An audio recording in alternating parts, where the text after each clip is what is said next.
Going to open the meeting of the Clarksburg Board of Zoning Appeals. We will have a roll call. Roll call upon arrival. Okay.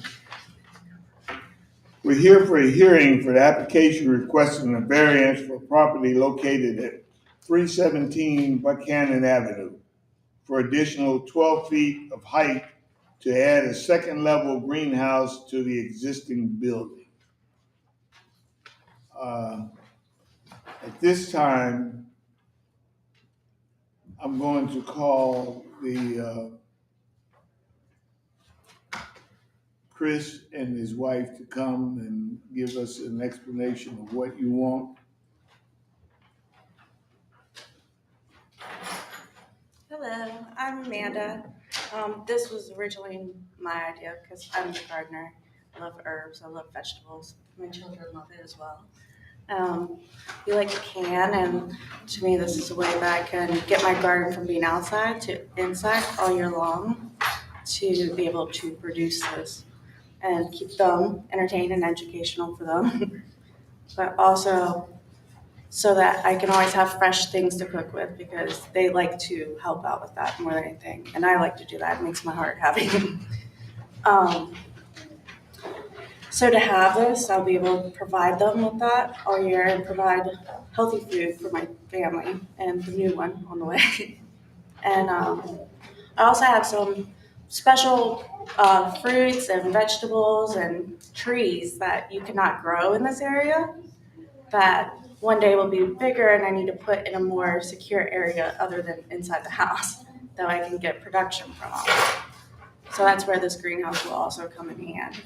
And then I'm sure some of you probably have seasonal depression, and to be able to go to a place to escape with greenery and warm, it does a lot to lighten someone's mood. I'll leave it to him to talk about all the technical stuff. Okay. Like Amanda said, no, we enjoy the garden. We enjoy canning. We started canning 2 years ago. Hey, Paul, is the microphone on? Sorry, Chris. Is the Yeah. microphone on? I don't think a lot of people can hear.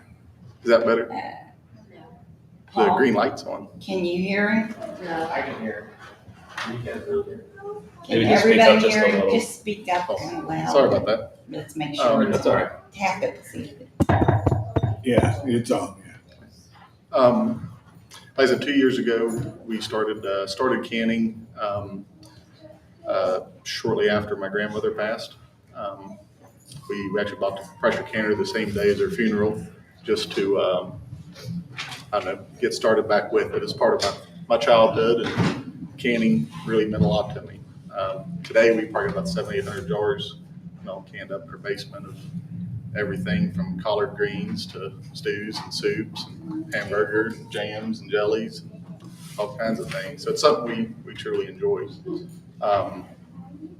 Last year we put in our first garden out in our side yard. It was about a 25 by 40 garden, and we had great success with it. It produced a lot of vegetables, a lot of tomatoes, peppers. And I'm myself somewhat allergic to peppers, but she likes them to help keep me in check. Whenever this whole idea started, it started from a desire for me to get an outbuilding to put some of our tools, odd and end things within the building. But she was also wanting a greenhouse because that bigger garden is a lot of work, a lot to keep up with.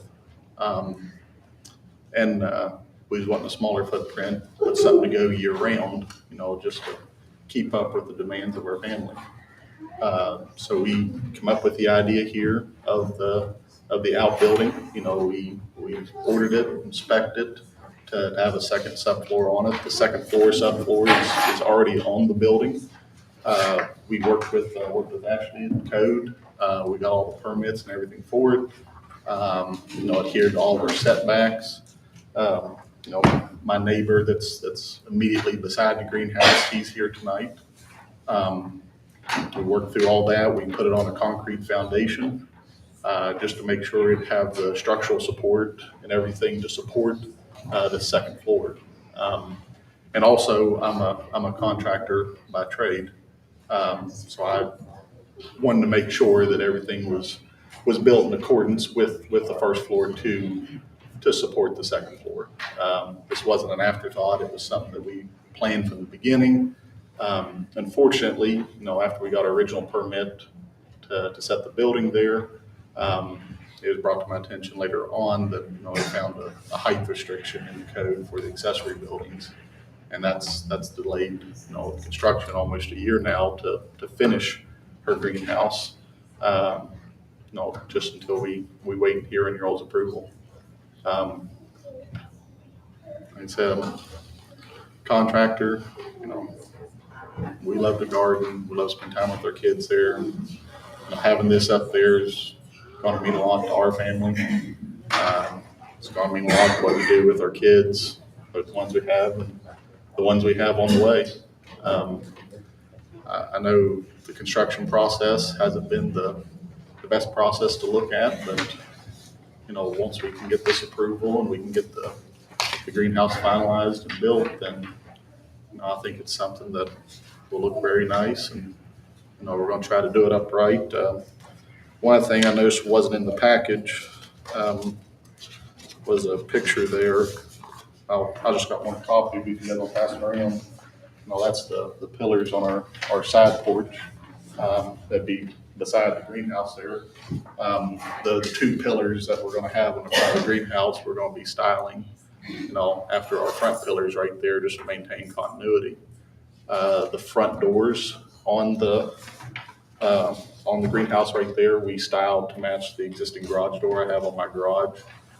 And once we can complete the second floor and tie in at the seam line, then we're actually going to remove the siding on the front of the lower building and put the dry stack stone to match the dry stack stone that's on the front of our garage to give it continuity.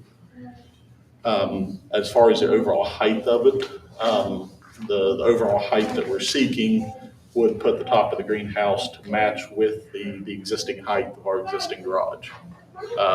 So the greenhouse wouldn't be any taller than what our garage is. With where it's positioned, we need to have the greenhouse on the upper floor just to be able to get the sunlight angling in, the left side of it.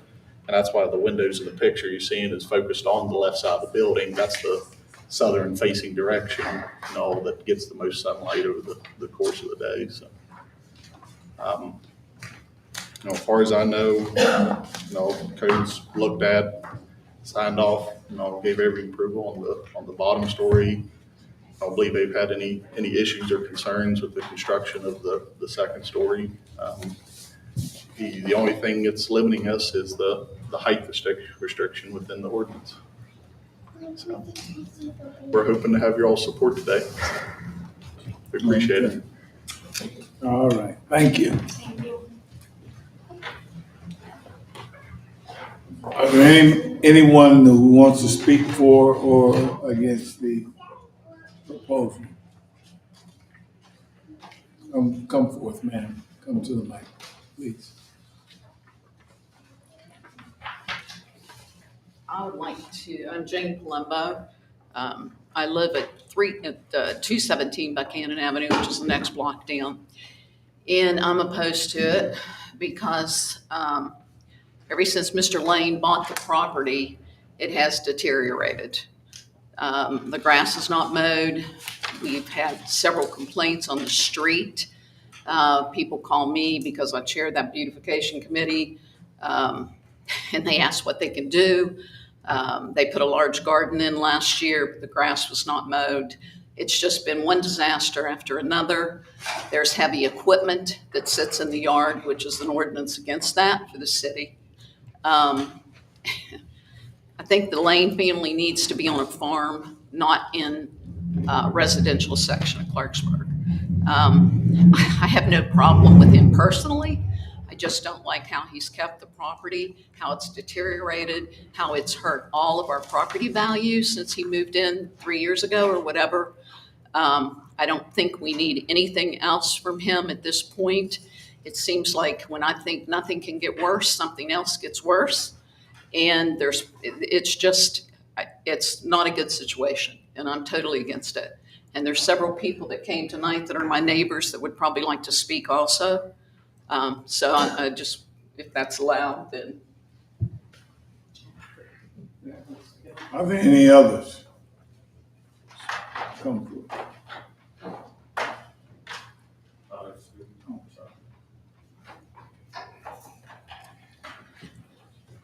Yes, sir. My name's Terry Fred. I live at 212 Buckhannon Avenue, just down the next block. And ever since Mr. Lane has owned that property, it's turned into a mess. It's turned in 95% of the time. There's heavy industrial equipment parked there. I don't know if that's within city code or not, but it certainly is not a good impression. I mean, heavy equipment with lifts and buckets and so on that are there all the time. They may not be there now. I didn't check this morning, but they've been there most of the time. And that shed, and I'll call it a shed, is what he put up, is an eyesore. I mean, it's what I saw was green, and it didn't fit anywhere near the decoration of the rest of the property of the beige brick. And it's just an eyesore in the neighborhood. That's a neighborhood of really nice houses, and his just stands out because it is not cared for whatsoever. As Jane said, the grass is very, very seldom mowed. So I just think it would be more of an abomination to the neighborhood, unfortunately. Thank you. What was your Thank name you. again, sir? What was your name, sir? Terry Ferret, Ferrett. And you did too. Okay. Is there anyone else? Good afternoon. My name is Mike Fusco. I live next door to Chris at 301 Buckhannon. I did not know we were here to discuss anything other than the second floor of the building, so that's what I'm here to comment on. The building is there. It's in an unfinished state right now. I don't think the building is going anywhere, so I would prefer to see the building finished in a quality manner, as he's discussed, and be done with it rather than have it sit there any longer in an unfinished state. And that's my opinion. Thank you. Is there anyone else? Come, sir. I don't want to keep anything else from talking. Okay. Steve Maxwell. So as you all, I'm sure, are well aware, your responsibility is to grant a waiver where the zoning regulations create an unnecessary or undue hardship on the person who's making the appeal for the waiver. And in order to approve it, there's 5 findings that you have to make if where relevant. And if any of those findings cannot be determined, then the waiver has to be rejected. And that's the 130905 in your zoning. So I'm sure you're aware of this. You all been on the board for a while. So the first finding is that there are unique physical circumstances or conditions, including irregularity, narrowness, or shallowness of lot size or shape, or exceptional topographical or other physical conditions peculiar to the particular property, and that the unnecessary hardship is due to such conditions, and not the circumstances or conditions generally created by the provisions of the zoning chapter in the neighborhood or district in which the property is located. So that's the first thing you have to determine, is if there are unique physical circumstances to the property that requires this waiver. The second thing is that such physical circumstances or conditions, that because of such physical circumstances or conditions, there is no possibility that the property can be developed in strict conformity with the provisions of the zoning chapter, and that the authorization of a variance is therefore necessary to enable the reasonable use of the property. So that's the second thing. The third is that such unnecessary hardship has not been created by the applicant. Okay, so the applicant's done something and now he wants a waiver because what he did before keeps him from what he was doing. Okay. 4, that the variance, if authorized, will not alter the essential character of the neighborhood or district in which the property is located, nor substantially or permanently impair the appropriate use or development of the adjacent property, nor be detrimental to the public welfare.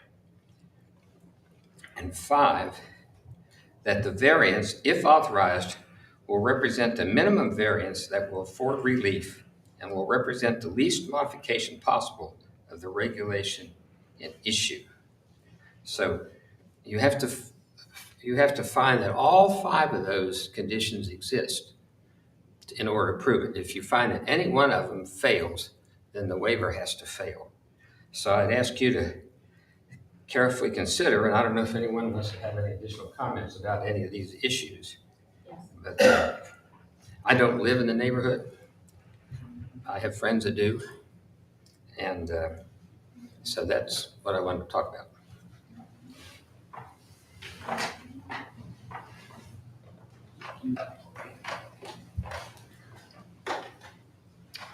My name is Stephanie Thompson. I lived at 314 Buckhannon Avenue for 24 years. However, I moved 2 doors down around the corner. So I go past this every day. I urge every single one of you people up there to drive by Mr. Lane's house. It looks like a junkyard. The shed, and I'm no engineer, but I've built houses. I'm an interior designer. I work with houses. That shed does not have a foundation that can carry a greenhouse. He has water tanks on the other side of his house that he camouflages to water his garden. It is unsightly. He has vehicles all up and down the street where people can no longer park in front of their own houses because he has taken up all the spots. And it is not allowed for him to have them longer than 72 hours. But he continues to do that. So I urge, before you make up your mind, go look and you will see what we're all talking about, how horrible. I mean, it literally looks like a junkyard. That's how bad it is. And it's only going to get worse. Thank you.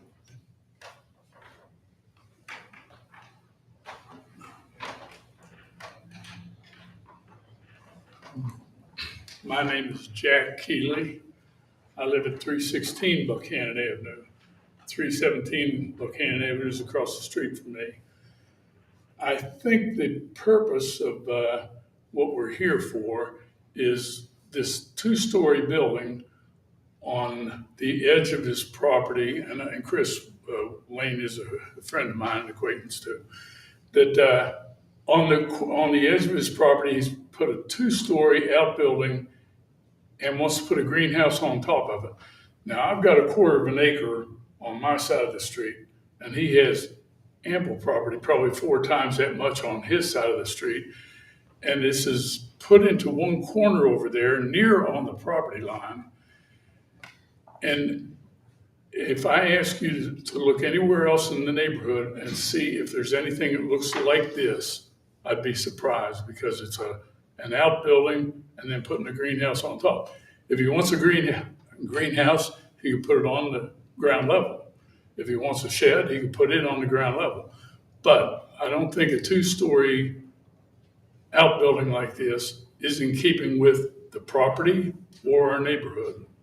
So I urge you to decline the variance.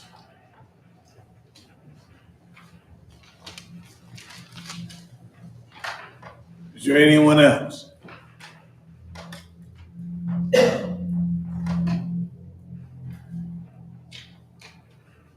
Colton? Comes Make a later. quick statement.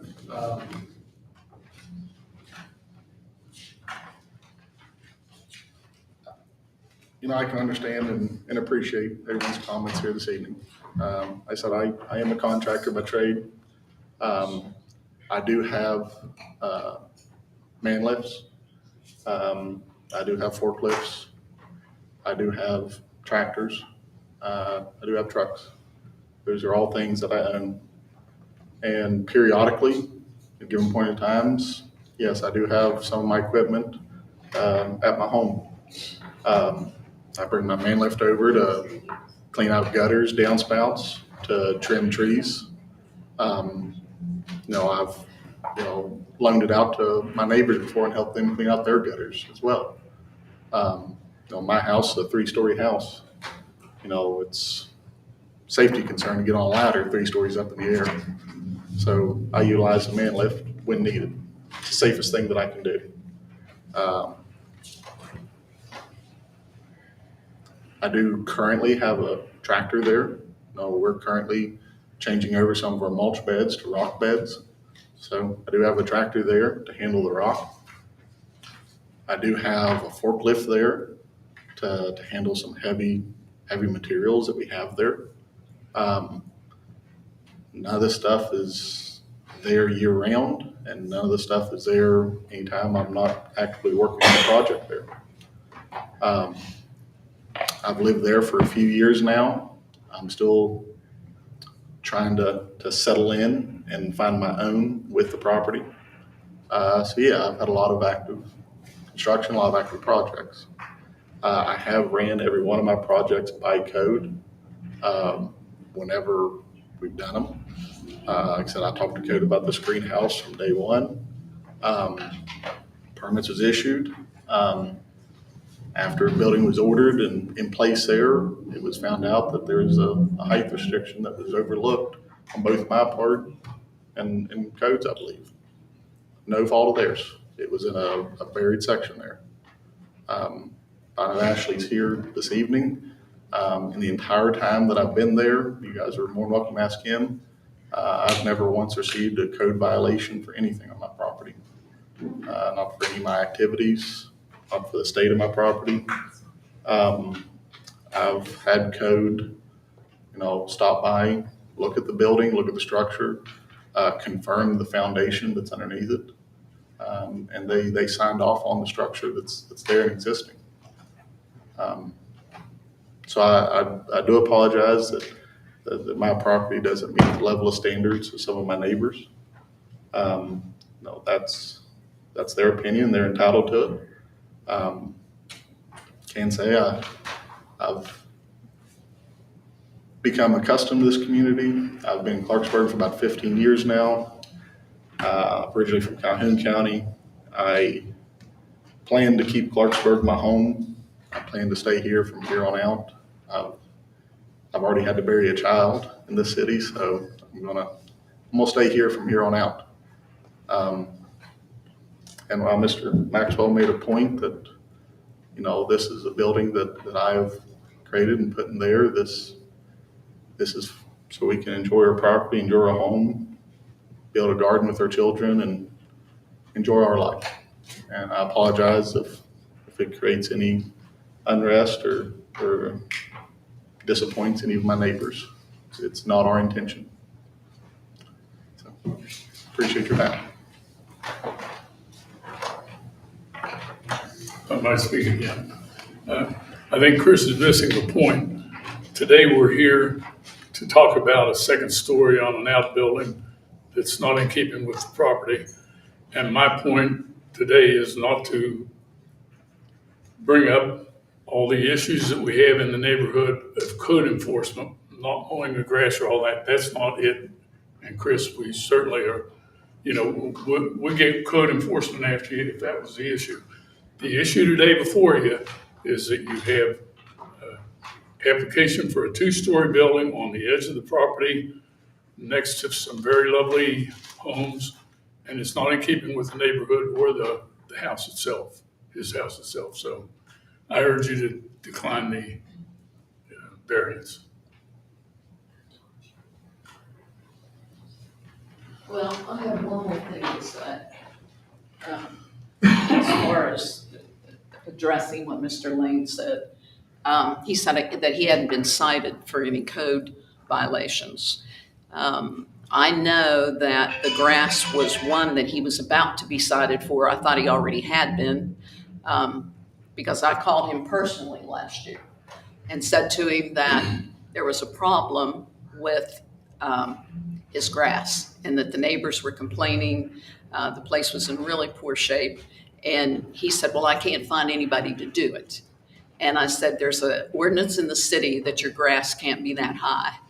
And so the guy that cuts grass for me, I said, I will send him up to your place. And I said, he will cut the grass, and he charges $20 an hour. So I sent him and another fella, and they cut the grass. And it was so high that he said we literally could have belled it, is what he told me. And even though this is not about that, I realize that. This is about building a structure. But the reason that we all feel this way is simply because of what he's done up to this point. It's been a disaster. He's not done anything to improve the property at all. The only thing he's done is destroy it. And that's what is heartbreaking to all of us, because we all pay money every month to keep our property up. I pay $300 a month to keep my hedges trimmed, to keep my grass cut. We all do, because that's one of the last nice streets in this town. And it's unfortunate, but I'm scared to death that if you all allow this, what it'll look like. Because I know everything that he's done. Now we have a wall in front of it that is clear out in the road that I don't know how it's legal. I think it's on city right of way. And that's probably going to be addressed too, because there's nowhere to put snow if you plow the street. It's a mess. I mean, I don't know what's going on with that, but it's a disaster. Everything he's done down there is a disaster. That's why we're all upset, because if we didn't keep our properties up, people would be upset with us. And it's ridiculous. And that's why, I don't know who it was, but someone said, take a drive down there. Take a drive down there. That house was historic. It was a beautiful home. Mr. Maxwell was in his family. John Alterman bought it and did a beautiful job with it. And Mr. Lane has turned it into a forum. I remarked to one of my neighbors that called me the other day with complaints of the wall and the disaster and the outbuilding or shed that's been sitting there for almost 2 years with no roof. It has a tarp over it. And, and they said to me, quote, "Are we going to have cows in the front yard next?" So that's where we are. So even though this is an appeal for that building, this is why we're all so upset. Just so you kind of understand our point. That's all I have to say.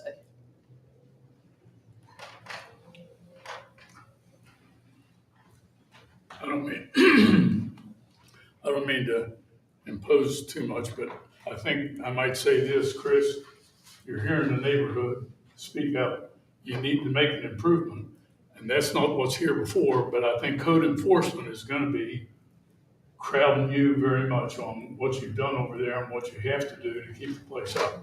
And I think the issue before us today is just to diffuse and setting off some of this other stuff, so.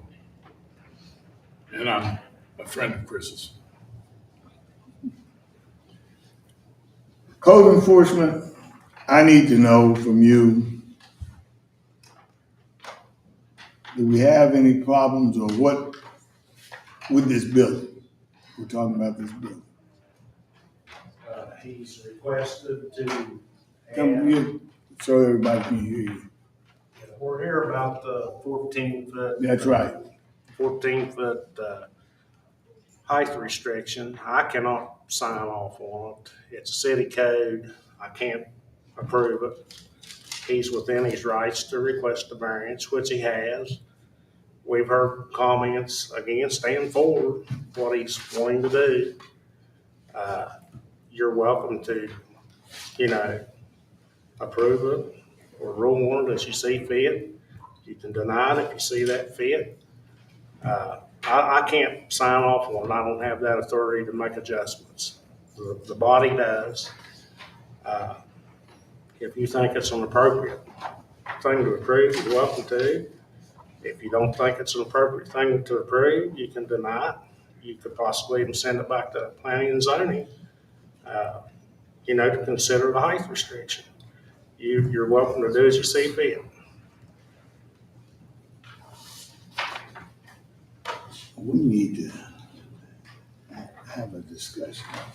Mr. Harris, I was gonna recommend if we could make a motion to go into executive session. Yes, And have a brief discussion. yes, And you can make that motion. All right, I'd like to move to go into executive session, to have the members of the Board of Zoning Appeals present for that conversation. Second. It's been, a motion's been made that we go into executive, session, and it's been, second.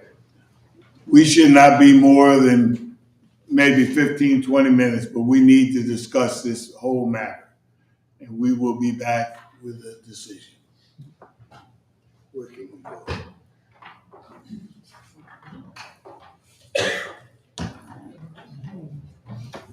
See if the city manager's room. Okay. Well, that'll be fine. is that available to Mr. City Manager? Huh? Have you?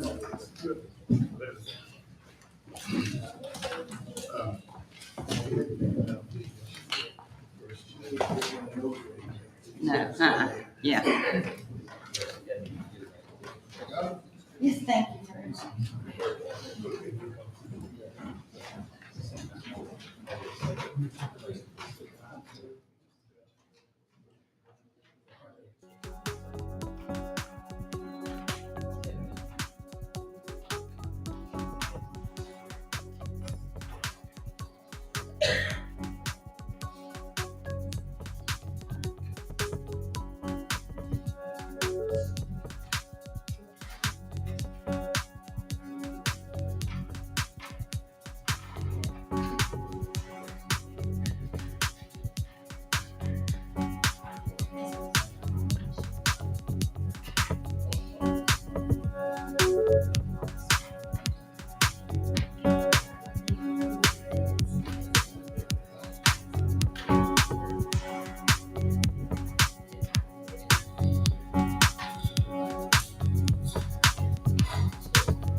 That's why we got 2,000 houses instead of swimming pool and the trampoline. Yeah. We let my grandboys are all the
Let's come to order. We're out of executive session. I understand all of the concerns. I understand. And I must say this, we're not able or not capable of resolving those issues for you. Okay? There are others within the system that can. However, with this building, we are at a point of where we can't really change things. So what we're going to do is, Chris, we're going to reject this. However, we're going to send this to the zoning commission. Let them change their variances. Let them change their height, their restrictions, and then you won't need a variance to build. That's the only thing we can do. Okay? Because at this point, it's really a situation that is going to cause some frictions. I don't care how you put it. So that's our decision. We're going to send it to the zoning commission and let them change whatever they need to change in order for everything. Because I understand right now, do I understand that your garage is that high?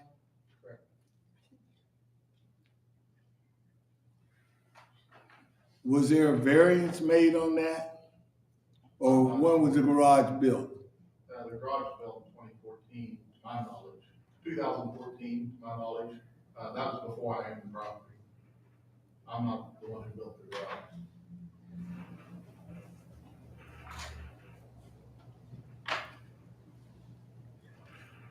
Well, that's the decision of the board at this time. Okay, I'll make a motion to send it to, Yes. somebody want a second? All right, make the motion. I make a motion to send it back to the zoning board, let them decide. I'll second. Motion has been made and seconded that we send it back to the zoning board so they can make a decision on the height of things, that accessory buildings that can be built. Does the motion assume that the application is rejected?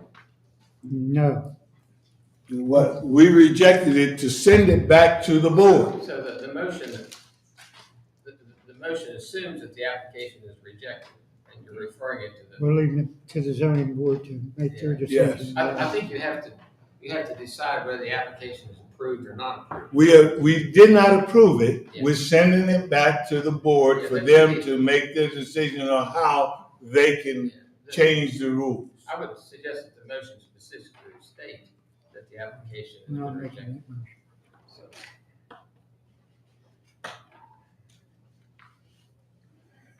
Would you modify your motion so that it'll state that the variance was rejected under the condition that we're sending it all back to the zoning board?